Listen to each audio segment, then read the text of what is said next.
बिस्मिल्लाहिर्रहमानिर्रहीम। अस्सलाम वालेकुम। मेरा नाम ज़ीशान है और आप ज़ेबी व्लॉग्स यूट्यूब चैनल देख रहे हैं। अक्सर लोग सवाल करते हैं जी कि हमारा अगर शेंजन वीज़ा रिफ्यूज़ हो जाए तो हमें क्या करना चाहिए, क्या हमें दोबारा शेंजन वीज़ा अप्लाई करना चाहिए या नहीं करना चाहिए, या हमें 3 महीने 6 महीने या 1 साल कोई वेट करना चाहिए, या कोई पाबंदी होती है दोबारा वीज़ा अप्लाई करने पर या नहीं।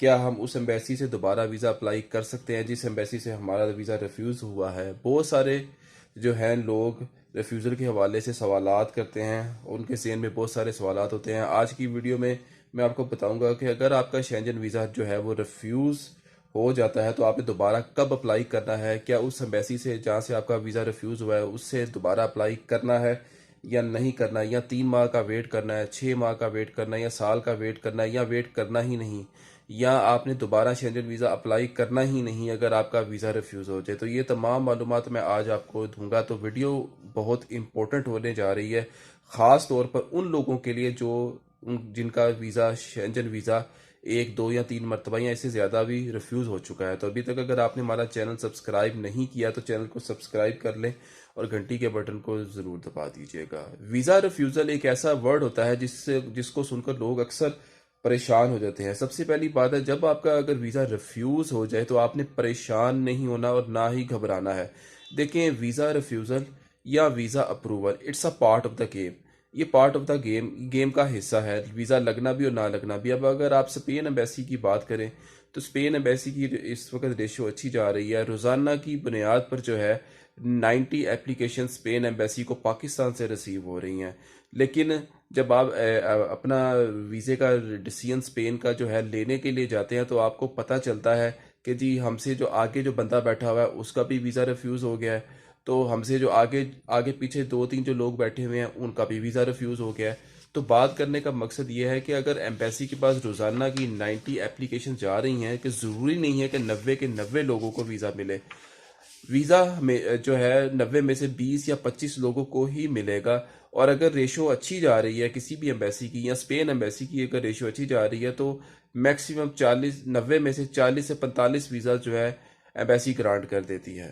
जब खुदा ना ख्वास्ता जब किसी का वीज़ा रिफ्यूज़ हो जाए तो सबसे पहला काम जो आपने करना है, आपने अपनी असेसमेंट, अपनी प्रोफाइल की असेसमेंट खुद करनी है कि आपसे क्या गलती हुई है और कहाँ पर आपसे कोई गलत काम हो गया है वीज़ा अप्लाई करते वक्त। बाज़ औक़ात कोई क्लाइंट्स की तरफ से गलती भी नहीं होती, हर चीज़ें प्रॉपर होती हैं, डॉक्यूमेंट्स भी प्रॉपर होते हैं, टैक्स रिटर्न भी प्रॉपर होती है, लोग वेल सेटल्ड भी होते हैं, लोगों के बिजनेस कारोबार या जॉब्स अच्छी चल रही होती हैं, गाड़ियां नाम पर होती हैं, मोटरसाइकिलें नाम पर होती हैं, जायदादें प्रॉपर्टियां घर नाम पर होते हैं, लेकिन फिर भी वीज़ा रिफ्यूज़ कर दिया जाता है और यही बताया जाता है कि जी हमें आप लोग अपने डॉक्यूमेंट्स की जो है जस्टिफिकेशन फराम नहीं कर सके, या दूसरी रीज़न ये लगाई जाती है कि जी हमें आप पर शक है, हमें आप पर डाउट है कि अगर आपको वीज़ा दे दिया जाए तो आप वापस नहीं आएंगे। देखें, इस हवाले से मैं ये कमेंट ज़रूर करूंगा कि बाज़ औक़ात जो है एम्बेसीज का रवैया बहुत ही नरम चल रहा होता है और वो धड़ाधड़ सबको वीज़े दे रही होती है। फिर होता क्या है, अचानक ही एम्बेसीज जो है, कोई भी एम्बेसी हो जो वीज़ा दे रही होती है, अचानक ही अपनी वीज़ा की जो रेशो है वो डाउन कर देती है और लोगों के जो है वीज़ाज जो हैं वो रिफ्यूज़ होना शुरू कर देते हैं, हो जाते हैं। देखिए, शेंजन वीज़ाज के रूल में ये नहीं लिखा कि अगर आपका वीज़ा रिफ्यूज़ हो जाए तो आप दोबारा वीज़ा अप्लाई नहीं कर सकते, ये नहीं लिखा। और ना ही ये लिखा है कि आपने 1 माह 3 माह या 6 माह जो है इंतज़ार करना है। इस यानी कि इस बात का मतलब ये हुआ कि अगर आपका खुदा ना ख्वास्ता शेंजन वीज़ा रिफ्यूज़ भी हो जाए तो आप पर कोई किसी किस्म की पाबंदी, वक्त की पाबंदी नहीं है। आप चाहें तो अगले दिन भी शेंजन वीज़ा दोबारा अप्लाई कर सकते हैं।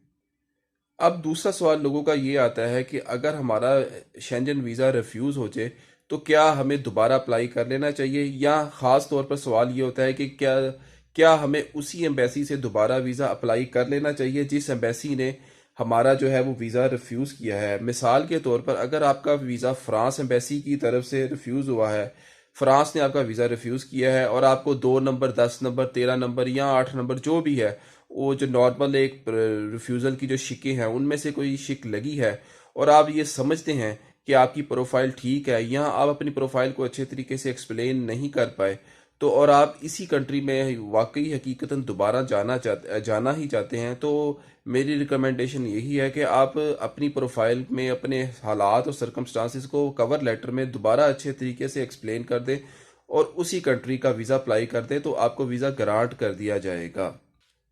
अब इसमें एक बड़ा अहम पॉइंट ये है, वो मैं आपको बता दूं कि कई दफ़ा लोगों ने एम्बेसी जो है मुश्किल चूज़ की होती है, तो वहाँ से उनका वीज़ा रिफ्यूज़ हो जाता है। मिसाल के तौर पर पाकिस्तान में जो नॉर्वे की जो एम्बेसी है वो बड़ी मुश्किल एम्बेसी है, वो वीज़ाज नहीं देती या बहुत कम देती है। अगर आपने नॉर्वे का वीज़ा अप्लाई किया है और आपका वीज़ा वो रिफ्यूज़ हो गया है, तो फिर आपके लिए और दोबारा रिफ्यूज़ल के बाद आप दोबारा ही नॉर्वे का ही वीज़ा अगर आप अप्लाई कर देते हैं, तो एन मुमकिन है कि आपका वीज़ा दोबारा ही रिफ्यूज़ कर दिया जाएगा। तो ये रॉन्ग एम्बेसी जो है आपने चूज़ नहीं करनी, या मुश्किल एम्बेसी जो है आपने चूज़ नहीं करनी।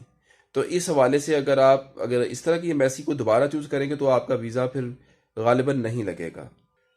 अब इस चीज़ में एक अहम बात ये भी है कि अगर किसी शेंजन कंट्री ने आपका वीज़ा रिफ्यूज़ कर दिया है, इसका मतलब है कि उस कंट्री को आपकी प्रोफाइल जो है वो सूट नहीं की। लेकिन इसका मतलब ये हरगिज़ नहीं है कि दूसरे कंट्री को या दूसरे शेंजन ममालिक को आपकी प्रोफाइल सूट ना करे। तो मतलब ये कि रिफ्यूज़ल पर आपने घबराना नहीं है और ना ही परेशान होना है, और ना ही आपने एम्बेसी तब्दील करते वक्त भी परेशान नहीं होना और ना ही घबराना है। देखें, आइडियली तो बेहतर ये ही है कि जिस एम्बेसी से आपका वीज़ा रिफ्यूज़ हुआ है, आप दोबारा उसी एम्बेसी में वीज़ा अप्लाई करते हैं। अगर आप समझते हैं कि वो एम्बेसी वीज़ाज दे रही है लेकिन मेरी प्रोफाइल में कोई कमी रह गई थी, तो अब उस कमी को आप दूर कर दें या पूरी कर दें, तो हो सकता है आपको वीज़ा जो है वो दे दिया जाए। लेकिन अगर आपको समझ आ गई है कि ये जो एम्बेसी जो जिसको मैंने चूज़ किया है वो ये वीज़ाज नहीं दे रही,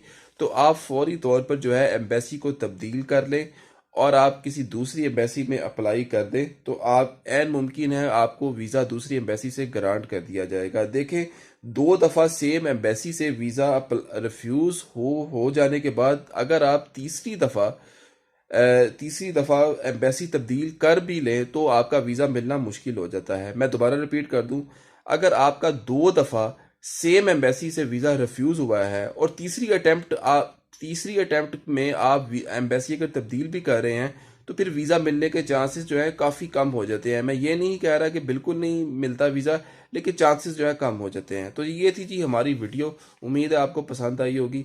अगर इस हवाले से आपके ज़हन में सवाल हो तो आप हमें नीचे दिए गए नंबर पर रब्ता कर सकते हैं। आप हमें व्हाट्सएप पे वॉइस नोट भी भेज सकते हैं। अब तक के लिए इतना ही, बहुत शुक्रिया। अल्लाह हाफिज़।